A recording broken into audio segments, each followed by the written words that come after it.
Sit down, right there, don't go nowhere, little baby gon' shake that, little baby gon' shake that, little baby gon' shake that, little baby gon' shake that, said yeah, I like that, bring that right here, said sit down, right there, don't go nowhere, said yeah, I like that, bring that right here, said sit down, right there, don't go nowhere, little baby gon'.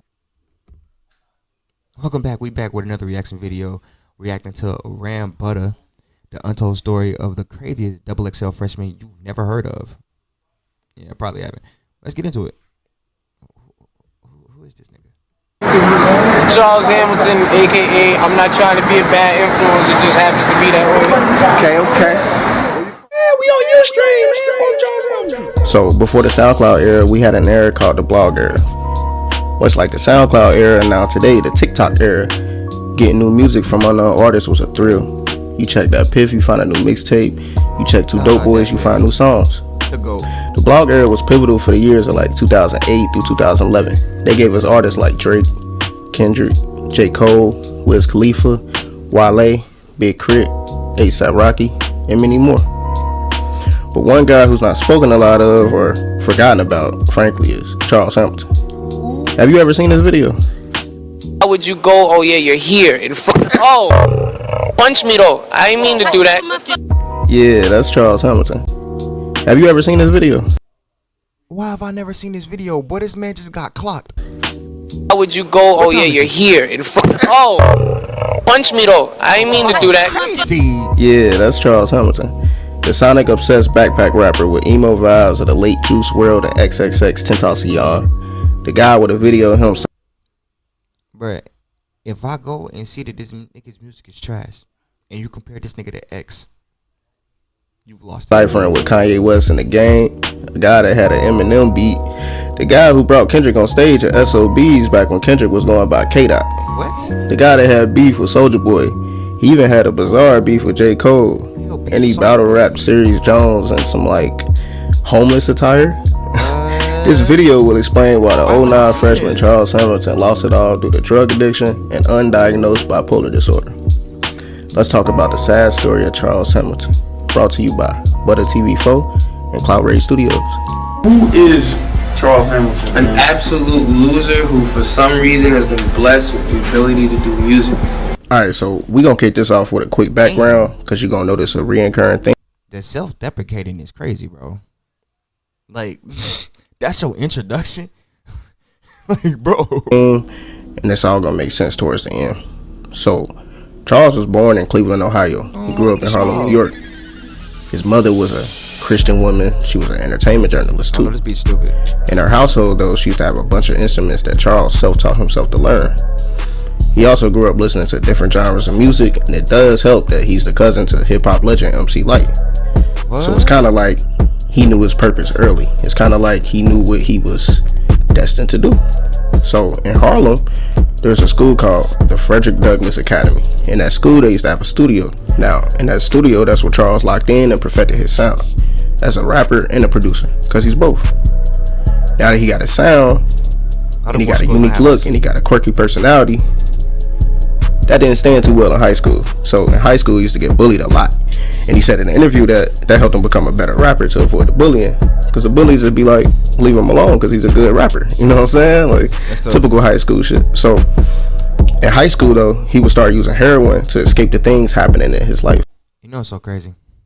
I was going to say what drugs it was. I was going to be like, is it heroin?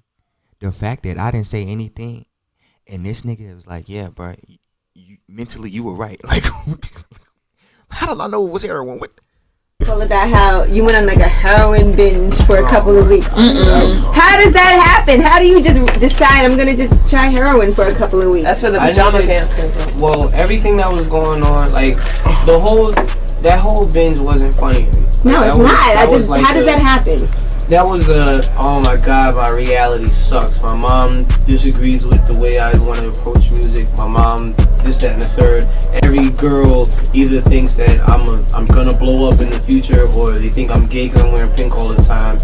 Like, it was so many things in a balance that I hated, that I was like, I need to escape reality. I need to build my own reality. And then it led to me, okay, Were you shooting it? Well, I only smoked a few times, then I snorted it, and then I popped like 2 or 3 times. And I wrote a song about it. I wrote a song called... Now, Charles eventually left his mom's house, and he was homeless for a while, couch surfing at different cribs of his friends.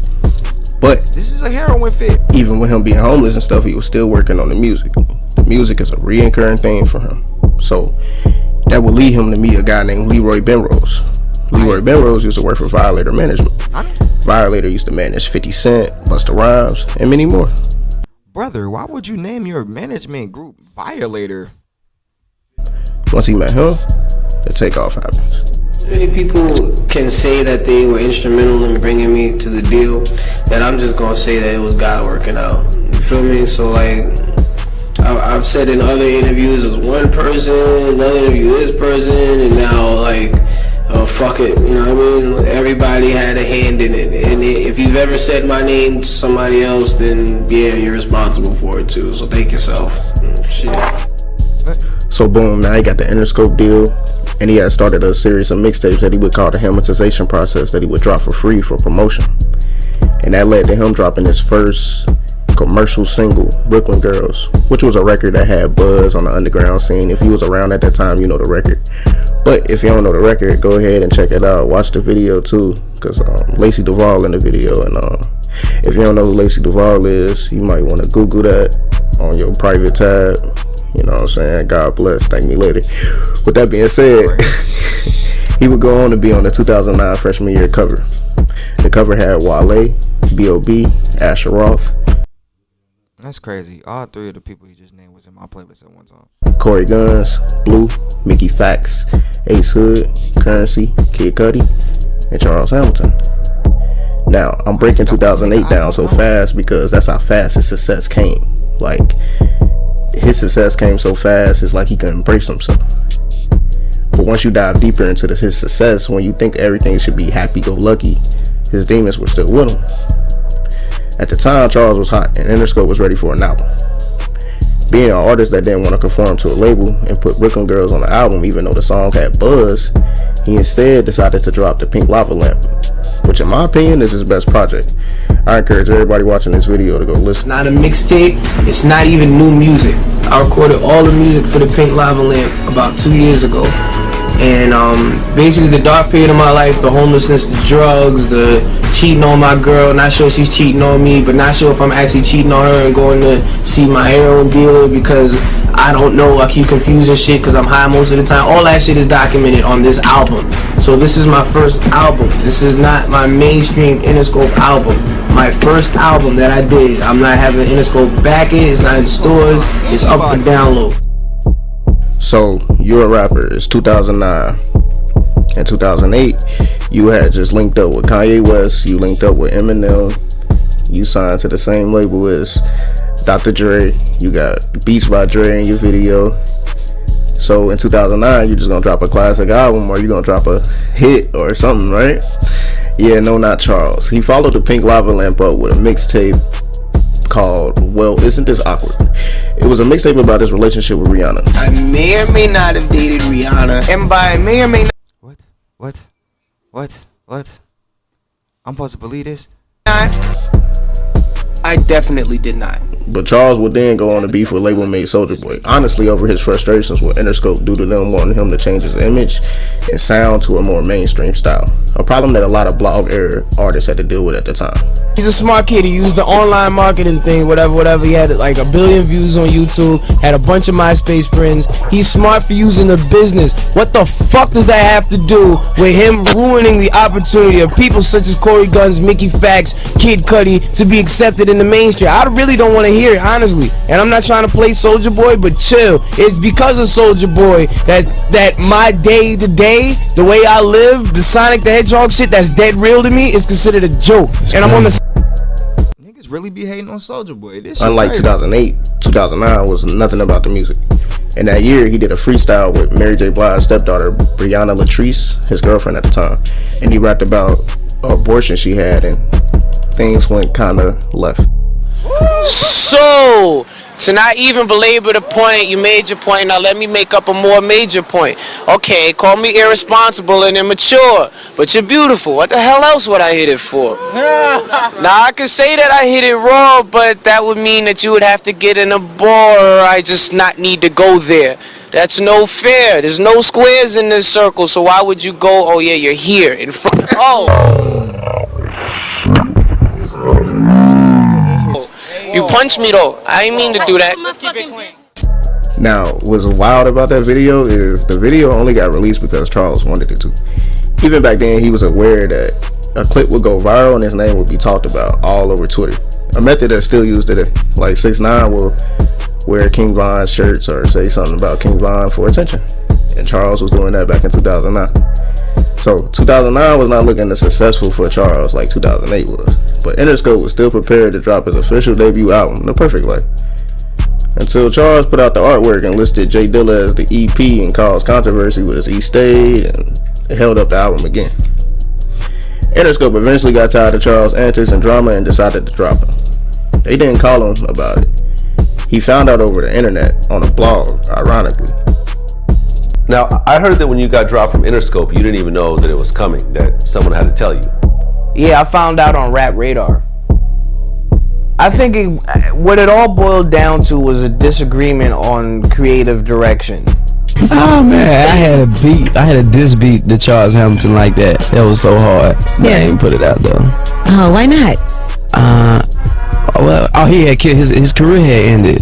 Oh. After being dropped, he disappeared for a few months and no one publicly knew where he was. He would release mixtapes, but it wasn't up to 2008 part, you know? But years later, he revealed that during that time, he was living in a trap house, recording music, getting high, and trying to isolate himself due to the shame of being dropped. Yo, you taking your wife, Charles?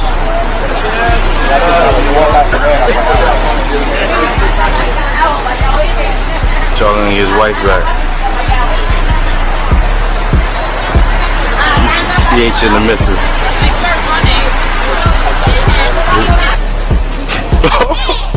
Knowing something was wrong, he would then check himself into a mental hospital where he discovered that he had a bipolar disorder. So now that he knows this, do that mean he's about to change? No. Nah. In that same year, he got arrested for assaulting a cop. He was then sentenced to 9 months to a treatment center and wouldn't get out until the end of 2011. Between 2011 and 2014, honestly, he fell off the map. He released music, but it was all lo-fi and it was bad quality. During that time, he had a beef with J. Cole, but wasn't nobody really checking for Charles Hamilton, and his explanation for it just honestly wasn't coherent. Well, the situation, I'll make it this simple. Like, there's a thing called looking down, and everybody does it. No one says it on record. And upon looking down and paying attention to Jermaine's music and overall upcoming legacy, he was tied to me. Now, if you look down any further, you'll see how many people are on my side, but like really big heavyweights. So these heavyweights were looking down. They are down. So they started looking at dude's music. And they was like, you need to listen to this.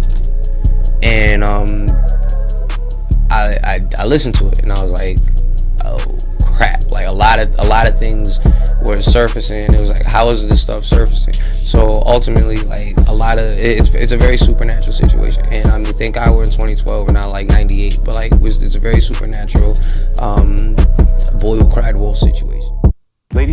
In 2015, though, Charles will return.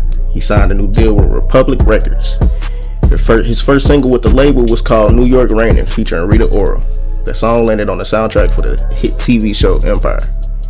He later that year would go on tour with Lupe Fiasco. He released an EP called The Black Box. He's back. Now, in 2008 and 2009, he never was able to drop an official album with Interscope Records. But in 2016, he would release his first major label debut album, Hamilton Charles. My approach now is acknowledging what got me through the depression. Yeah. Be it key people or just straight up finding myself. I don't want to talk about specific events too I wish I could continue this story with more good news, but honestly, there's either not enough news to give you in this story, or it's all bad news. And I honestly don't want this video to seem like a slander, but let's get to the shit. So it's 2018 now. He's 2 years off dropping his first major debut album, and I guess some guy named For Neverworld tried to pay him for a feature, and instead of For Neverworld, ain't that an anime YouTuber? What the? Doing the feature, Charles attempted to rob him. So he put this on Twitter. This is For Neverworld. To make it clear for anyone who is wondering, I drove to Charles' house. Bro, that is an anime YouTuber, brother. No, I ain't stupid. I ain't never watching. My man's did, bro. I don't. That ain't no. Anyway, bro, that's a whole other story. For a recording session for an upcoming project of mine, and to meet a musician I've been a fan of for years. His intentions were to rob my fiance, and things didn't go accordingly to plan. Not to mention, he approached my fiance in an aggressive manner for simply saying, "What's your problem, dude?" My presence and fiance's peace backed him down. What? Cap. Now, it used to be a video of this. I precisely remember it being a video of this on YouTube, but the guy deleted the video because him and Charles patched it up. But Charles did respond to that little Twitter thing, and he said, "I looked good in the picture you posted, at least. Blessings to you and yours." Sir, alright, enough is enough. I'm gonna have to ask you to leave. I know, because I'm being a reckless Negro. I'm gonna tell you right now, you're gonna have to leave, or I will have to call the police. He ain't harming nobody. Now, go on. You gonna have a nice day. Feel free, call the police. Just go ahead. Why? You're gonna get taken away for trespassing. Like, she just go have a nice the white day. delegation, call everybody. Nope, it's going down tonight. Whose birthday is it? I'm gonna have to ask you to call the police. Now, why would you want me to call the police? I'm asking you to call the police. That's customer service. The customer's always right. Got it? You're right. I'm psycho. I should get my medication. Strong suggestion. If you have anything funny to say about what I'm doing right now, find out where I am and kill me. Nigga, what? So, between 18 and now, honestly, bro, I'm gonna be honest, it just never happened for Charles. Either, I would say Charles got in his way. I just think his mental illness got in his way. His drug addiction got in his way. And if people would have stepped in earlier and tried to like control that, I think his career would have went a lot different. But you gotta show love to Charles because he was like one of the first new guys that do shit that still happen now. Like, yeah, of course blogs are dead, but like all the viral videos and just doing outlandish shit, saying outlandish shit, Charles was on it early. So that is the sad story of Charles Hamilton. A guy with all the potential but just never reached it. I will ask that you like and subscribe. If you hate me, you hate Charles Hamilton, you hate this video, just like the video. That's hilarious. So yeah, that's the story of Charles Hamilton. I don't know if he's the craziest double XL freshman. Wasn't Mika? Wasn't Drake? But see, he had mental issues, so I'm not gonna be the type of nigga that just be like, damn, because I don't know what that feel like. And while I did joke about Interscope signing anybody, I don't know if he had talent, and I never heard of him before. He might have. I mean, Dr. Dre ain't just signing anybody. You got Beats by Dre. I mean, you had Kendrick at your show at SOBs. I mean, you clearly know talent. But yeah, this is the story of Charles Hamilton. This is kind of sad, a little bit. It's like wasted potential, but anyway, that's the end of the video. Make sure you like, comment, subscribe, share the video. Let me know your comments on Charles Hamilton in the section below, in which you type in comments. I'll catch y'all in the next one. Stay safe, y'all. I'm a cowboy, can't stop me, ayy, till live is to come. All this pain got me feeling the compass. See these games turn me into a monster. Ayy, I'm a cowboy, can't stop me, till live is to come. All this pain got me feeling the compass. See these games turn me into a monster. I'm a cowboy, can't stop, can't stop. Ayy, all that pain got me feeling jaded. Many to roll in the making, still plugged into the mix, but lagging out before the update. Drop back in, different time, same location.